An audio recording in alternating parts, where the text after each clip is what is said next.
سورہ یونس آیت نمبر 2 سے۔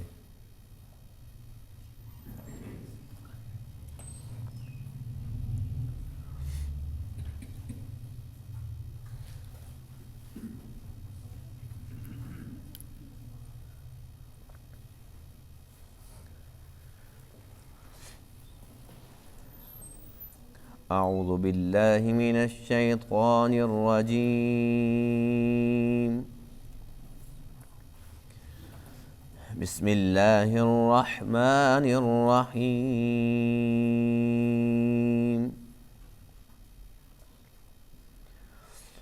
ان ربکم اللہ الذی خلق السماوات والارض فی ستة أيام ثم استوى على العرش يدبر الأمر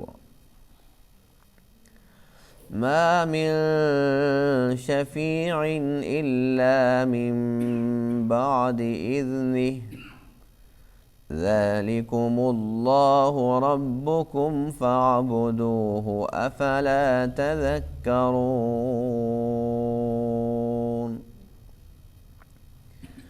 إليه مرجعكم جميعا وعد الله حقا إنه يبدأ الخلق ثم يعيده ليجزي الذين آمنوا وعملوا الصالحات بالقسط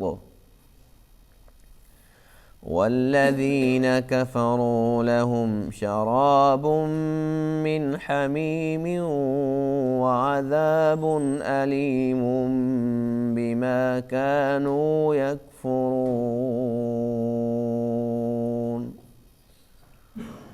صدق الله العظيم۔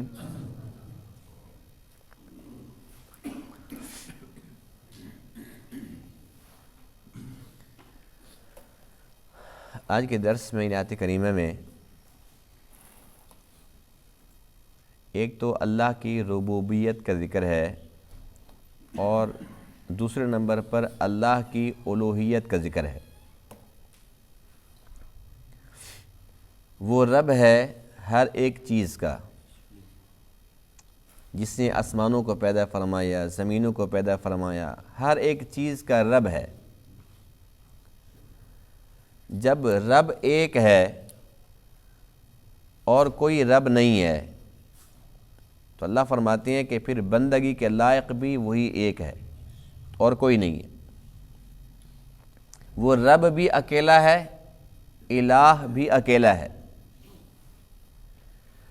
اللہ فرماتے ہیں کہ میں نے آسمانوں کو اور زمینوں کو 6 دن میں پیدا فرمایا، پھر اس کے بعد عرش پہ اللہ مستوی ہو گئے جیسے اس کی شان کے لائق ہے۔ اللہ فرماتے ہیں کہ میں ایسا رب ہوں کہ میں نے جو کچھ پیدا کیا سب کچھ میرے قبضہ قدرت میں ہے۔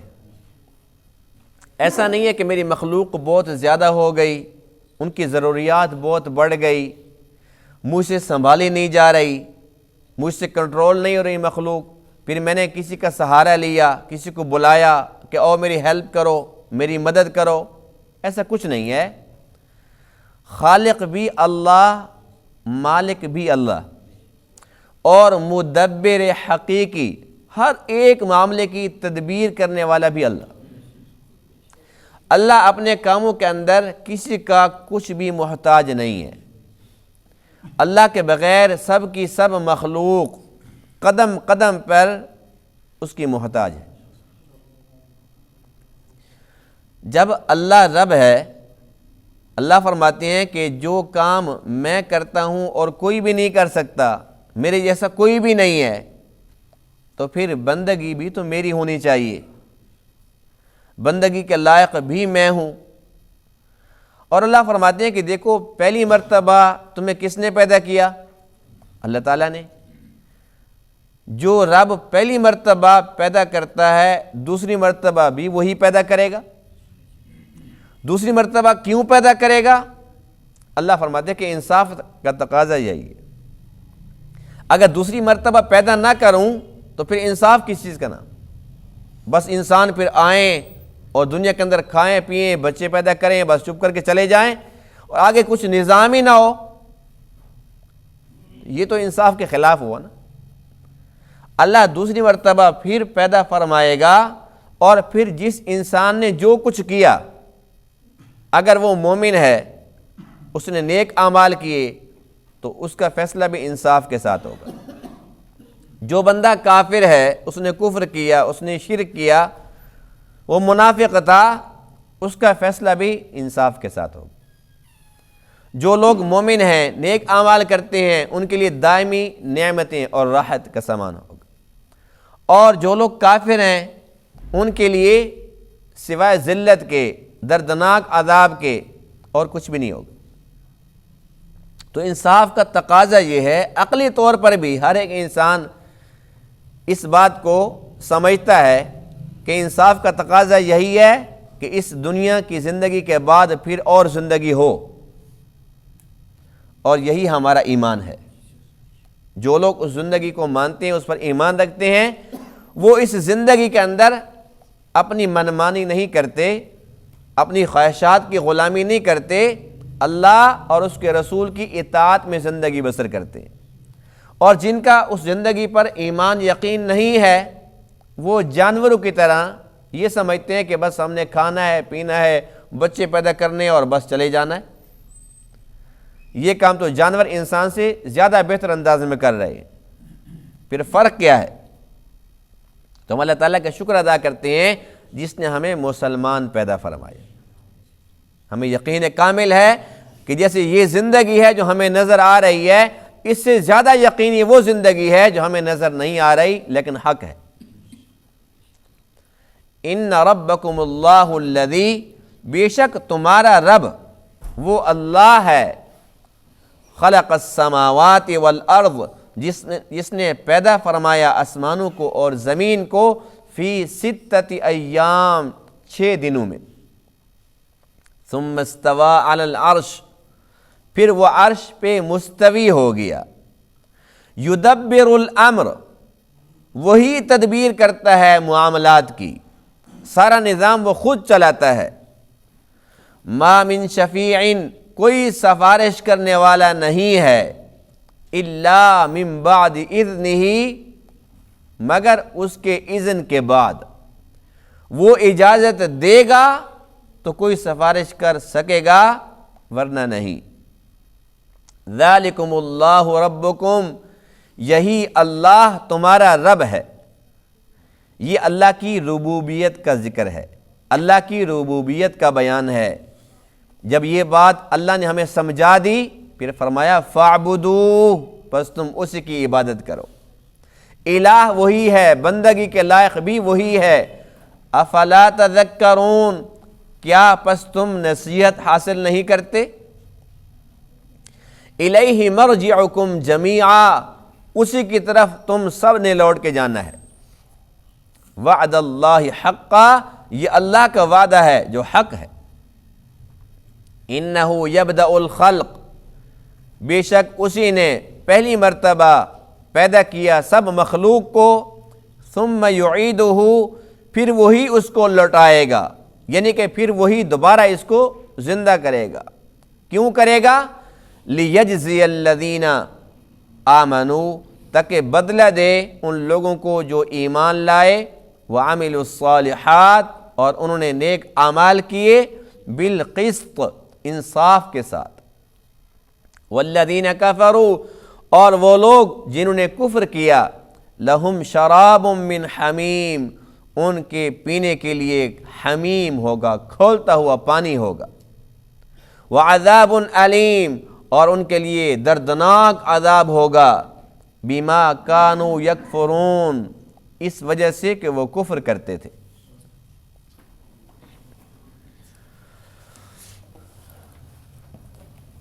اللہ کی صفت ہے کہ وہ ہمارا رب ہے۔ اس رب کے لفظ کے اندر بڑا ہی پیار ہے۔ ایسے ہے جس طریقے سے کوئی انسان اپنے بیٹے کو نام لے کے بلاتا ہے، یا وہ یوں کہتا ہے کہ میرے بیٹے ادھر آؤ. جب وہ نام لے کے بلاتا ہے زید ادھر آؤ، عمر ادھر آؤ، اس میں اتنا پیار نہیں ہے جب وہ یہ کہتا ہے کہ میرے بیٹے ادھر آؤ. اس لفظ میں بڑا پیار ہے، اس لفظ میں بہت مٹھاس ہے. اسی طریقے سے یہ جو رب ہے، اس رب کے لفظ کے اندر بڑا پیار ہے. اور جب کوئی انسان اللہ کو پکارتا ہے یا رب، اللہ خوش ہوتا ہے، اللہ خوش ہوتا ہے. یا اللہ، اللہ اس سے بھی خوش ہوتا ہے، لیکن یا رب سے زیادہ خوش ہوتا ہے. وجہ کیا ہے؟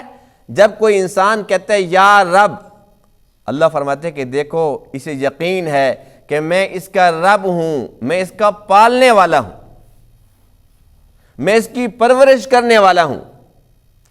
اور رب کے اندر ایک معنی پایا جاتا ہے، یہ عربی زبان کا لفظ ہے نا رب، تو اس کے اندر ایک معنی پایا جاتا ہے بتدریج پالنے والا. صرف پالنے والا نہیں، بتدریج پالنے والا. اس کا آسان لفظوں میں ہم یوں کہہ سکتے ہیں کہ جتنی جس کو جب ضرورت ہو اس کے مطابق جو دے وہ رب ہوتا ہے.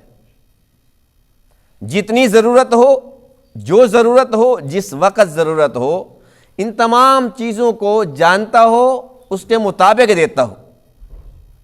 یہ رب ہے اور وہ ایک ہی ہے. جب بچہ ماں کے پیٹ میں ہے، اس نے وہاں اس کو خوراک دی کہ نہیں دی؟ پھر جب وہ دنیا کے اندر آتا ہے، اللہ تعالیٰ نے اس کی ماں کے اندر دودھ کا کتنا پیارا نظام جاری کر دیا. لیکن اللہ کو پتہ ہے کہ یہ تو ناسمجھ ہے، یہ بچہ ہے، اسے کیا پتہ کہ مجھے دودھ کہاں سے مل رہا ہے. اللہ نے اس کو دانت نہیں دی. اگر اللہ اسی وقت اس کو دانت دے دیتا اور یہ ناسمجھ تھا، ماں کو تکلیف پہنچاتا، ماں دودھ پلاتی؟ ماں ڈرتی، ناسمجھ بچہ ہے، میں کیسے اس کو دودھ پلاؤں؟ تو یہ رب ہے جس کو یہ معلوم ہے کہ ابھی تک اس کو دانتوں کی ضرورت ہی نہیں ہے. جب یہ دودھ پی لیتا ہے، اس کا دورانیہ پورا ہو جاتا ہے، پھر اس کے بعد اس کے دانت آگے والے آتے ہیں، اس کی داڑھیں نہیں آتی. اب اس کو نرم غذا کی ضرورت ہے. اگر دانت پہلے سے مکمل ہوں، چھوٹا بچہ ہے اور سخت خوراک یہ چبانا شروع کر دے، کھانا شروع کر دے، وہ معدہ برداشت نہیں کرے گا، کوئی نہ کوئی نقصان کر بیٹھے گا. اللہ فرماتے ہیں کہ نہیں، ابھی اس کی ضرورت نہیں ہے، جتنے دانت ضرورت ہیں وہ دے دیے. پھر اس کے بعد اس کو مزید ضرورت ہے، اب یہ تھوڑا بڑا ہو گیا ہے، یہ 5-6 سال کا ہو گیا، اب یہ کچھ بوٹیاں کھانے لگا ہے، سخت چیزیں کھانے لگا ہے، اس کو اور دانت دے دی. لیکن پھر ایک زمانہ اس پہ آتا ہے، وہ رب ہے، وہ بہتر جانتا ہے.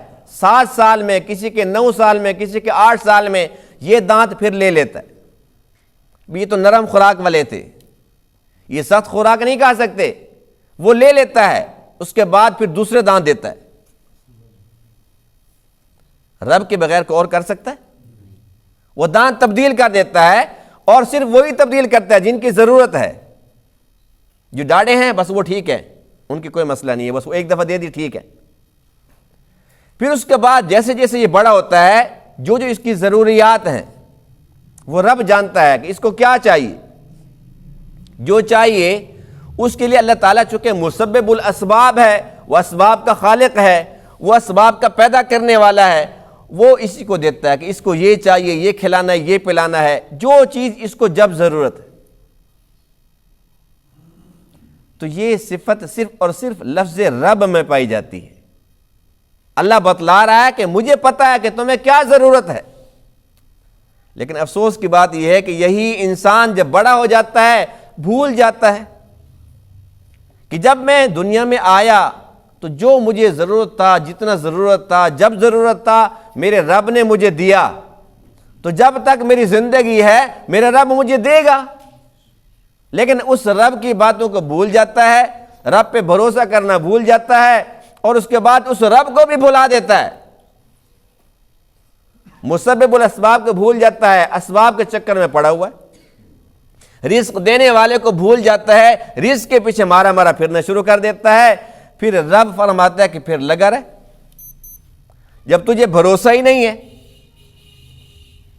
ایک بزرگ کے بارے میں لکھا ہے جو بہت بڑے بزرگ تھے، وہ فرماتے ہیں کہ ایک شخص کو میں نے دیکھا، غلام تھا، میں نے دیکھا کہ سردی کے موسم کے اندر وہ باہر پھر رہا ہے اور اس کے پاس کوئی گرم چادر نہیں ہے۔ انہوں نے بلایا، پوچھا کیا بات ہے بھائی، تجھے سردی نہیں لگتی، تیرے پاس گرم چادر نہیں ہے؟ اس نے کہا جی واقعی سردی تو مجھے لگتی ہے۔ تو اس نے کہا تو اپنے مالک سے شکایت کر۔ اس نے کہا کیوں، میرے مالک کو پتہ نہیں ہے کہ سردی ہے؟ میں کیوں بتلاؤں کہ مجھے سردی لگتی ہے؟ میرے مالک کو پتہ نہیں ہے کہ سردی آ گئی ہے، وہ سب کو لگتی ہے۔ وہ فرماتے ہیں کہ مجھے اس غلام کی اس بات سے اللہ کی معرفت حاصل ہوئی کہ جب اس کو ایک عارضی آقا پر، اپنے مالک پر اتنا بھروسہ ہے کہ اگر وہ بہتر سمجھے گا تو دے دے گا، نہیں تو کوئی بات نہیں ہے، اس کو تو سارا پتہ ہے۔ لیکن وہ فرماتے ہیں کہ ہمیں تو رب پہ اتنا بھروسہ نہیں ہے، جبکہ رب کو بھی تو سارا پتہ ہے کہ میرے بندے کو کیا چاہیے، کب چاہیے، کتنا چاہیے۔ تو اللہ نے ہمیں سمجھا دیا، ان ربکم اللہ الذی، بے شک تمہارا رب وہ اللہ ہے، تمہارا پالنے والا، بتدریج پالنے والا، تمہاری ہر موقع پر، موقع محل کی مناسبت سے جو تمہاری ضروریات ہیں ان کو پورا کرنے والا تمہارا رب وہ اللہ ہے جس نے پیدا کیا آسمانوں کو اور زمین کو 6 دن کے اندر۔ قرآن مقدس میں سب سے پہلی سورت کون سی ہے؟ شکر ہے آپ کو پتہ ہے بھائی، سب کو پتہ ہے کون سی سورت ہے؟ میں اس لیے پوچھتے رہتا ہوں بھی شاید نیند نہ آ جائے کسی کو، بھی سو رہے ہیں کہ جاگ رہے ہیں، اس لیے پوچھتے رہتا ہوں، ورنہ مجھے پتہ ہے کہ سارے جانتے ہیں ماشاءاللہ۔ سب سے پہلی سورت کون سی ہے؟ سورۃ الفاتحہ۔ اس کا پہلا لفظ کیا ہے، پہلی آیت کیا ہے؟ الحمدللہ رب العالمین، سب تعریفیں اس اللہ کی جو رب ہے تمام جہانوں کا۔ رب کا معنی، مطلب، مفہوم سمجھ آ گیا؟ اب اللہ فرماتے ہیں کہ صرف تمہارا نہیں، الحمدللہ رب العالمین، ایک جہان ہے، عالم، عالمین جمع ہے، کئی جہان ہیں، اللہ بہتر جانتے ہیں کتنے ہیں۔ اللہ فرماتے ہیں کہ سب تعریفیں اس اللہ کی جو سب جہانوں کا رب ہے، سب جہانوں کا رب ہے۔ جیسے اللہ تمہیں پال رہا ہے، کتنی مخلوق ہے، سب کو پال رہا ہے، کتنے جہان ہیں، سب جہانوں کے مخلوق کو پال رہا ہے۔ قرآن مقدس کی سب سے آخری سورت کون سی ہے؟ سورۃ الناس۔ اس کی پہلی آیت کون سی ہے؟ قل اعوذ برب الناس۔ یعنی اللہ نے قرآن کی ابتدا سے لے کر انتہا تک ہمیں ایک ہی بات سمجھائی ہے کہ اللہ تمہارا رب ہے۔ قل اعوذ برب الناس، الحمدللہ رب العالمین سے لے کر قل اعوذ برب الناس تک بات ایک ہی سمجھائی ہے کہ اللہ کی ربوبیت کو سمجھو، مانو، یقین کرو۔ اللہ کرے کہ ہمیں اس کا یقین نصیب ہو جائے۔ تو اللہ تمہارا رب ہے جس نے آسمانوں اور زمینوں کو 6 دن میں پیدا فرمایا۔ آسمان کتنے ہیں؟ اور زمینیں بھی 7 ہیں۔ اللہ تعالیٰ نے 7 آسمان اور 7 زمینوں کو پیدا فرمایا 6 دن کے اندر، اور 6 دن بھی وہ نہیں جو ہمارے والے ہیں۔ حضرت عبداللہ بن عباس رضی اللہ تعالیٰ عنہما فرماتے ہیں کہ یہ وہ دن نہیں ہیں، اللہ کا قرآن کہتا ہے ان یومن عند ربک کالف سنۃ مما تعدون، جو تمہاری گنتی ہے اس حساب سے جو اللہ کا دن ہے وہ 1000 سال کا ہے۔ یعنی اللہ نے 6000 سال لگائے آسمانوں کو اور زمینوں کو بنانے کے اندر، جبکہ ہمارا ایمان ہے کہ اگر وہ کہتا کن ہو جاؤ اسی ٹائم ہو جاتے، ہوتے یا نہ ہوتے۔ اللہ نے 6 دن کیوں لگائے اور 6000 سال کیوں لگائے؟ 1000 سال کا ایک دن ہے نا، تو 6000 سال کیوں لگائے؟ انسان کو سمجھانے کے لیے، اس لیے کہ انسان بہت جلد باز ہے۔ اللہ نے قرآن مقدس میں فرمایا وَكَانَ الْإِنسَانُ عَجُولًا، عجلت پسند ہے، جلد باز ہے، یہ کہتا ہے ابھی میرا کام ہو، ابھی میرا یہ کام ہو جائے، بہت جلد باز ہے نا۔ حدیث پاک میں ہے التعودۃ من الرحمن والعجلۃ من الشیطان، بردباری، حوصلہ یہ اللہ کی طرف سے، رحمان کی طرف سے، اور جلد بازی شیطان کی جانب سے۔ اب ہر ایک انسان کو نا جلدی ہے، ہر بندے کو دکان میں چلے جاؤ، یار پہلے مجھے فارغ کرو، مجھے بہت جلدی ہے، پہلے مجھے سودا دے دو، ایسے ہوتا کہ نہیں ہوتا؟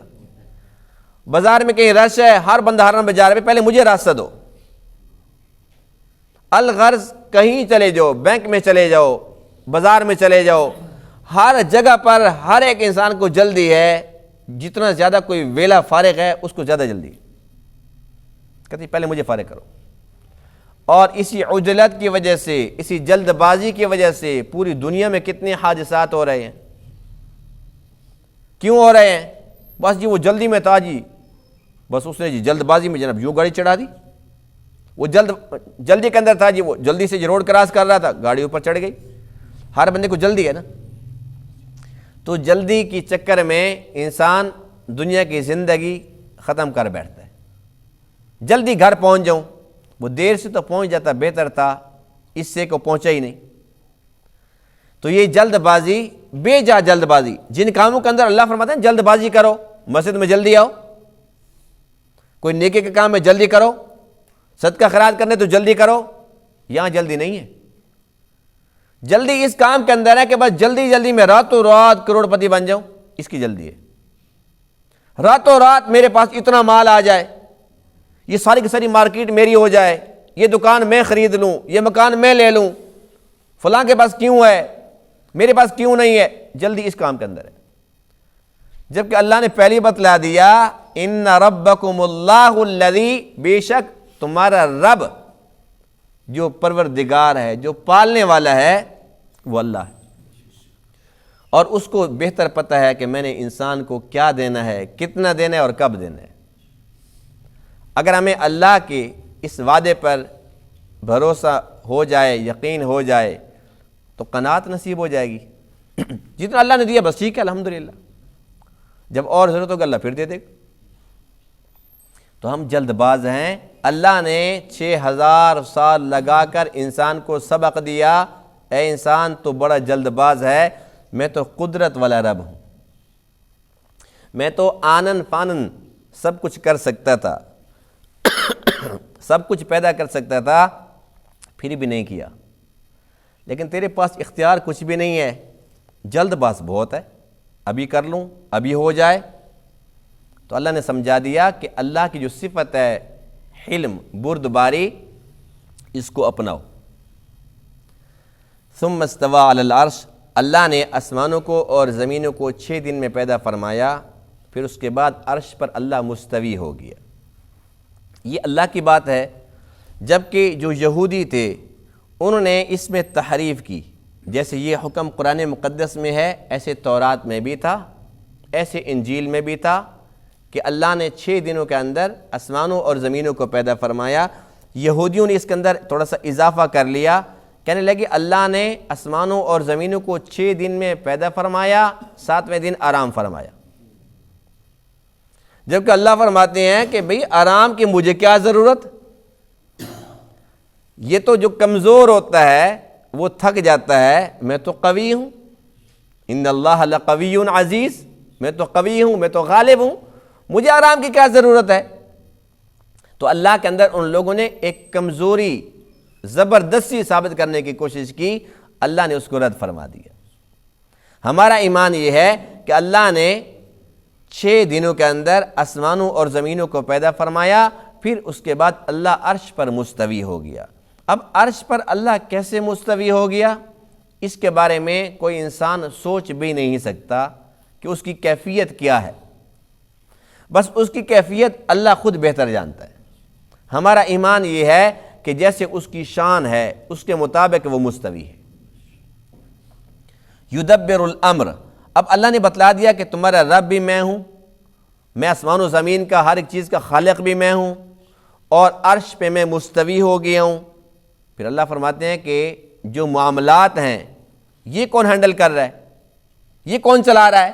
یدبر الامر، فرمایا کہ یہ میں خود چلا رہا ہوں۔ یدبر الامر من السماء الی الارض، ایک اور جگہ ایک اور آیت میں اللہ فرماتے ہیں کہ آسمانوں کی بلندیوں سے لے کر زمینوں کی پستیوں تک میرا حکم چلتا ہے، میری تدبیر چلتی ہے، جو میں چاہتا ہوں وہی ہوتا۔ ما من شفیع الا من بعد اذنہ، یہ اللہ نے جبری سفارش کا جو عقیدہ ہے اس کو رد فرما دی ہے۔ جو کہتے ہیں جی بس مولا علی مشکل کشا وہ ہمارا بیڑا پار کر دے گا، امام حسین آئیں گے وہ کہیں گے آؤ میرے چاہنے والو آؤ۔ یہودی کہتے تھے کہ ابراہیم علیہ السلام جنت کے دروازے پہ کھڑے ہوں گے اور وہ کہیں گے کہ جس یہودی کا ختنہ ہوا ہے یہ ابراہیمی ہے، آؤ جنت میں۔ تو اللہ نے ان تمام فلسفوں کو رد فرمایا ہے۔ اللہ فرماتے ہیں ما من شفیع، کوئی سفارش کرنے والا نہیں ہے الا من بعد اذنہ، مگر اس کی اجازت کے بعد۔ یہی بات آیت الکرسی جو ہم سب پڑھتے ہیں اس میں اللہ فرماتے ہیں من ذا الذی یشفع عندہ، کون ہے جو اس کے سامنے سفارش کر سکے؟ الا باذنہ، ہاں اس کی اجازت سے۔ اللہ اجازت دیں گے جس کو دیں گے، جس کے لیے دیں گے، اور جتنی دیں گے اتنی ہی سفارش کو ہم مانتے ہیں۔ یہ جبری سفارش اللہ نے اس کو رد فرمایا ہے، اسلام اس کو نہیں مانتے۔ ہمارا عقیدہ یہ ہے انبیاء کرام سفارش فرمائیں گے، صحابہ کرام، اہل بیت، شہداء، علماء، حفاظ اور جو صالحین نیک لوگ ہیں یہ سب کے سب سفارش فرمائیں گے، لیکن اللہ کے اذن سے۔ اللہ جن کے لیے اجازت دیں گے یہ ان کی سفارش کر سکیں گے اور ان کی سفارش اللہ تعالیٰ قبول بھی فرمائیں گے، لیکن زبردستی والی بات نہیں ہے۔ اور بالخصوص وہ لوگ جو مشرک ہیں، جن کا عقیدہ درست نہیں ہے، ان کے بارے میں تو اللہ نے قطعی طور پر اپنا فیصلہ سنا دیا، ان کے لیے میں انبیاء کو بھی اجازت نہیں دوں گا کہ وہ سفارش کریں، بے شک وہ ان کے قرابت دار کیوں نہ ہوں۔ پیغمبر کا باپ آزر ابراہیم علیہ السلام کا والد ہے، لیکن اللہ فرماتے ہیں کہ اجازت نہیں ہوگی۔ حضور علیہ السلام کے سگے چاچا ابو طالب، سفارش کی اجازت نہیں ہوگی۔ نوح علیہ السلام کا سگا بیٹا، نوح علیہ السلام کی بیوی، لوط علیہ السلام کی بیوی، کتنا قریبی رشتہ ہے، لیکن ایمان نہیں ہے، سفارش کی اجازت نہیں ہوگی۔ تو اسی سے ہم اندازہ لگا سکتے ہیں کہ جن لوگوں کا عقیدہ درست نہیں ہے وہ کس منہ سے کہتے ہیں کہ ہماری سفارش ہو جائے گی۔ سفارش صرف اور صرف ایمان والوں کی ہوگی، جن کا عقیدہ درست ہے، وہ موحد ہوں گے، ان کی ضرور سفارش ہوگی انشاءاللہ۔ تو اللہ فرماتے ہیں جبری سفارش رد ہے، اللہ کی اجازت ہوگی تو اس کے بعد سفارش کی اجازت ہوگی۔ ذالکم اللہ ربکم، یہ اللہ تمہارا رب ہے، فاعبدوہ، تم عبادت بھی اسی کی کرو۔ جب رب وہی ہے تو الہ بھی وہی ہے، بندگی کے لائق بھی وہی ہے، محبت کا مرکز بھی وہی ہے۔ جب کسی انسان کو جو مومن ہے اسے کوئی دکھ تکلیف پہنچے تو وہ رب کے پاس آئے، یہ ہے الہ کا مقصد، یعنی کہ بندگی کے لائق بھی وہی ہے، محبت کا مرکز، محبت کے لائق بھی وہی ہے۔ جب انسان کو کوئی دکھ تکلیف آئے تو سب سے پہلے اللہ کی طرف رجوع کرے۔ بس اللہ تعالیٰ کو یہ بات بہت زیادہ پسند ہے، جو بندہ اللہ کی یہ بات سمجھ لیتا ہے، مان لیتا ہے، اللہ اس کو رسوا نہیں کرتا۔ الیہ مرجعکم جمیعا، فرمایا کہ تم سب نے اس کے پاس لوٹ کے جانا ہے۔ جو مانتے ہیں وہ بھی اللہ کے پاس جائیں گے، جو نہیں مانتے اس کو وہ بھی اللہ کے پاس جائیں گے، سب نے اللہ کے پاس جانا ہے۔ وعد اللہ حقا، یہ اللہ کا پکا وعدہ ہے، حق سچ ہے، ایسے ہو کر رہے گا۔ پھر اللہ تعالیٰ نے فیصلے کرنے اور انصاف کے فیصلے کرنے ہیں۔ جو مومن ہیں، جو مسلمان ہیں، وعامل الصالحات، نیک اعمال کرنے والے تھے، اللہ تعالیٰ ان کو بدلہ دیں گے اور بہترین بدلہ، بِأَحْسَنِ مَا كَانُوا يَعْمَلُونَ، جو کرتے تھے اس سے بھی بڑھ چڑھ کے، جتنا کچھ انہوں نے نیکیاں کی بدلہ اس کے برابر نہیں ہوگا، اس سے بہت بہتر ہوگا، کئی گنا بہتر ہوگا، اللہ اپنی شان کے مطابق عطا فرمائیں گے۔ اور فرمایا کہ والذین کفروا، جو لوگ کافر ہیں، لہم شراب من حمیم، اگر وہ پینے کے لیے پانی مانگتے ہیں تو حمیم ان کو ملے گا۔ یہ حمیم کیا ہے؟ کھولتا ہوا پانی۔ ایک اور آیت میں ہے 26ویں پارے میں، فرمایا سقوا ماء حمیما، انہیں گرم کھولتا ہوا پانی پلایا جائے گا، فقطع امعاءہم، ان کی آنتوں کو کاٹ دے گا، یہ ان کو پانی ملے گا۔ وعذاب علیم، اور دردناک عذاب ملے گا۔ دیکھو اللہ تعالیٰ نے تو سب کچھ کھول کھول کے بیان فرما دیا، سب کچھ سمجھا دیا ہے کہ جو میرے بندے ہیں، جو مجھے رب مانتے ہیں، مجھے الہ مانتے ہیں، میری بندگی کرتے ہیں، ان کے لیے انعامات کی برسات ہوگی، انہیں وہ ملے گا جو وہ چاہیں گے۔ وَلَكُمْ فِيهَا مَا تَشْتَهِي أَنفُسُكُمْ، جو تمہارے جی میں آئے گا، جس کی تم تمنا کرو گے، خواہش کرو گے، وہ دے دوں گا۔ اور جو اللہ کی بات نہیں مانتے، جو کافر ہیں، جو منافق ہیں، جو مشرک ہیں، اللہ فرماتے ہیں کہ جب انہوں نے میرا کہا نہیں مانا، میرے نبی کی بات پر اعتماد نہیں کیا، یقین نہیں کیا، نہ یہ توحید کو مانتے تھے، نہ رسالت کو مانتے تھے، نہ ختم نبوت کو مانتے تھے، ابھی مجھ سے پانی مانگتے تھے، ان کو میں پانی دوں گا؟ کیوں پانی دو ان کو؟ جب انہیں اللہ سے بغض ہے تو اللہ کو ان سے کیوں پیار ہوگا؟ اللہ کا پیار جو ہے نا وہ یک طرفہ نہیں ہوتا۔ اللہ تب پیار کرتا ہے جب بندہ بھی اللہ سے پیار کرتا ہو۔ جو اللہ سے پیار کرتا ہے، اپنی محبت کا اظہار کرتا ہے، سجدے کر کے، رکوع کر کے، قیام کر کے، تلاوت کر کے، روزے رکھ کے، اللہ کی راہ میں خرچ کر کے، اللہ دیکھ نہیں رہا کہ یہ میری محبت میں تو کر رہا ہے سارا کچھ؟ تو اللہ فرماتے کہ تیرے پاس اتنا سا تھا، تو نے دے دیا مجھے، اور میرے پاس اتنا ہے، میں کیوں نہ دوں؟ اور جس کے پاس سارا کچھ ہے لیکن پھر بھی وہ کہتے ہیں میں کیوں دوں، یہ چٹی کیوں بھوگتا ہوں، اللہ کے سامنے کیوں جھکوں، شیطان کی طرح اکڑتا ہے، اللہ کو نہیں مانتا، تو اللہ فرماتے کہ تو پانی مانگے گا تو میں تجھے کھولتا ہوا پانی پلاؤں گا۔ جب تیری طرف سے نفرت ہے تو میری طرف سے بھی کوئی محبت نہیں ہے، بے شک تو میرا بندہ ہے، ضرور ہے، لیکن تجھے میں نے کھلایا پلایا، کتنی نعمتیں تجھے دی۔ ایک سجدے کا کہا کہ بس وہ صرف سجدہ کر لے، تو نے وہ بھی نہیں کی۔ اللہ کا قرآن کہتا ہے کہ یہ وہ لوگ ہیں کہ جب ان کو کہا جائے گا کہ تم سجدہ کرو، فلا یستطیعون، یہ استطاعت اور قدرت نہیں رکھیں گے، وہاں اگر جھکنا بھی چاہیں تو پھر بھی نہیں جھک پائیں گے۔ اس لیے ہم اللہ تعالیٰ کی شکر ادا کرتے ہیں، الحمدللہ اس نے ہمیں مسلمان پیدا فرمایا، اس نے ہمیں مومن بنایا، ایمان والا بنایا۔ کائنات کی سب سے بڑی دولت، عظیم دولت وہ ایمان ہے۔ ہمارے پاس اگرچہ جو یہ نیکیاں ہماری عبادت ہے یہ کمزور ہے، یہ ٹوٹی پوٹی ہے، لیکن الحمدللہ ہمارا عقیدہ صحیح سالم ہے، ہمارا عقیدہ توحید بالکل خالص اور کھرا ہے، اس میں کوئی ملاوٹ نہیں ہے۔ ہم اللہ کو وحدہ لا شریک مانتے ہیں، اس کی ذات میں کسی کو اس کا شریک نہیں ٹھہراتے، اس کی صفات مختصہ کے اندر کسی کو اس کا شریک نہیں مانتے۔ اللہ کے نبی کی نبوت کو بھی مانتے ہیں، رسالت کو بھی مانتے ہیں، اور ختم نبوت پر بھی ایمان ہے۔ تمام صحابہ کو مانتے ہیں، تمام اہل بیت کو مانتے ہیں، تمام اولیاء کرام کو مانتے ہیں۔ اس سے پیارا عقیدہ اور کس کا ہو سکتا ہے؟ ہم خوش نصیب ہیں الحمدللہ۔ ہمیں اللہ تعالیٰ کا شکر ادا کرنا چاہیے، اور شکر کا بہترین طریقہ وہ بندگی ہے۔ اللہ تعالیٰ ان تمام باتوں کو سمجھنے عمل کرنے کی توفیق عطا فرمائے۔ وآخر دعوانا الحمدللہ رب العالمین۔